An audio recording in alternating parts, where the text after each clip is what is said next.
Welcome to This Explainer. Right now there's a massive wave heading straight for literally every single industry in Australia. We're talking about artificial intelligence, of course.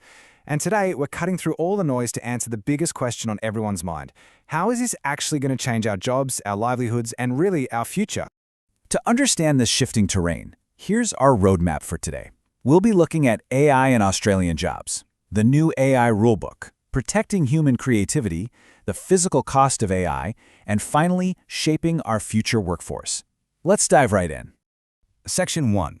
AI and Australian jobs, the incoming wave. Okay, let's start at the absolute front line of this revolution, our workforce, and the very real anxiety rippling through it. What's really fascinating here is who is sounding the alarm. Take global economist Justin Wolfers, for example. This is a guy who makes his living reading incredibly complex data and translating it into plain English for the rest of us. But here's the kicker. Large language models, they can now do exactly that. He's literally looking at AI and seeing robots coming directly for his desk. And honestly, it's a feeling millions of Australians are starting to share right now.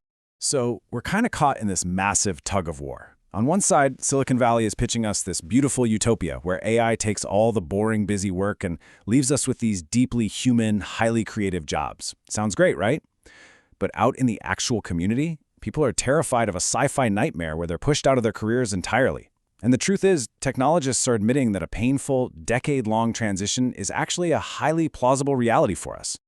Section 2, the new AI rulebook, building the breakwater. So, how on earth does the Australian government plan to harness this wave without letting it completely wash away our job stability? Well, enter the brand new Office of Artificial Intelligence. Instead of just, crossing their fingers and letting the tech market run totally wild, the government is stepping in. They've set up this central body operating right out of the cabinet room to actively coordinate the whole shebang, from safety planning to the actual workplace rules that govern your everyday job. Think about it like this. Back in the 1920s, we didn't just let early airplanes fly around without rules, right? And we didn't let genetics go unregulated in the 90s either. The government is treating AI with that exact same foundational urgency. The verdict is in. We are absolutely getting national AI legislation early next year. And they're setting some extremely strict ground rules for foreign investors. And listen, these aren't just polite suggestions. They are mandatory conditions. Big tech giants who want to build here, they actually have to provide additional energy to the grid, and they have to fund their own water usage. This is absolutely crucial because it stops states from basically undercutting each other just to win those massive data center contracts. Section 3. Protecting human creativity, ownership in the AI era. But hey, regulation isn't just about the digital pipes and wires.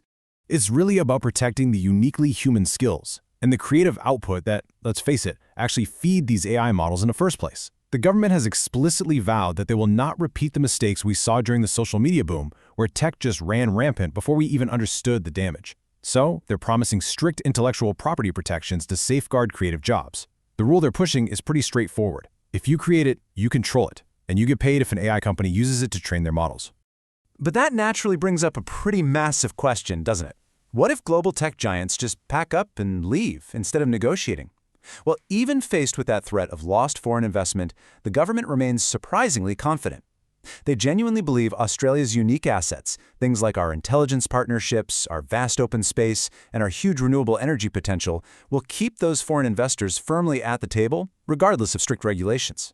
Section 4. The physical cost of AI, data centers, and resources. Now, we know AI is going to demand new skills from workers, but we really need to talk about what it demands from our physical environment, because the cost is just staggering. Environmental forecasts are carrying a pretty severe warning right now. They're estimating that up to 11% of Australia's entire energy grid could be swallowed up by data centers alone by the year 2030. To put that into perspective for you, the largest planned data center will use more power than the entire Tomago aluminum smelter. So yeah, these are definitely not trivial power users. And then there's the water.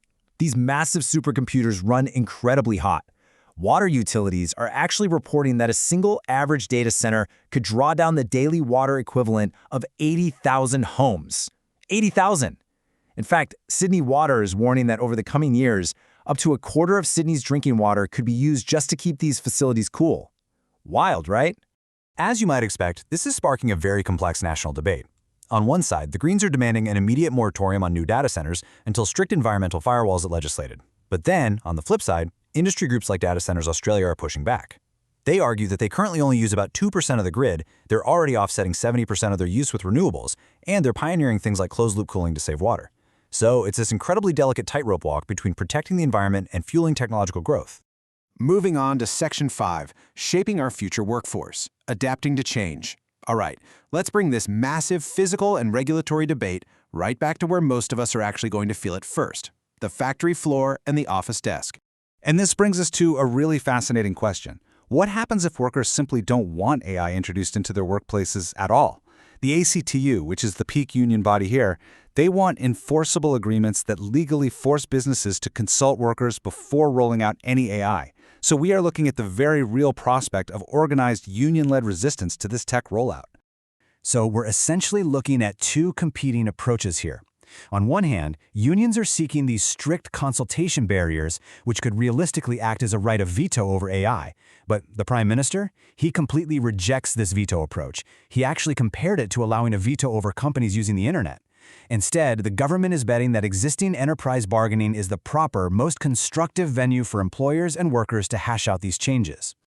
The government's overarching message to Australian workers is crystal clear. Artificial intelligence is an unstoppable reality, and yes, it is going to change your job. Their advice is that your absolute best protection is active, constructive engagement, rather than just trying to block the tide. Basically, if you don't step up and help shape the change in your own workplace, you simply won't get a say in how it actually impacts your livelihood. Which leaves us with a pretty profound final thought. As this massive industrial revolution unfolds, a shift that technologists say could be twice as impactful as the original industrial revolution, will these bold new national standards truly safeguard our jobs, our water, and our energy? Or are we just building sandcastles against an inevitable, overwhelming wave? Thanks so much for joining me on this explainer. Keep this question in the back of your mind as we watch AI truly reshape the Australian workforce over this coming year.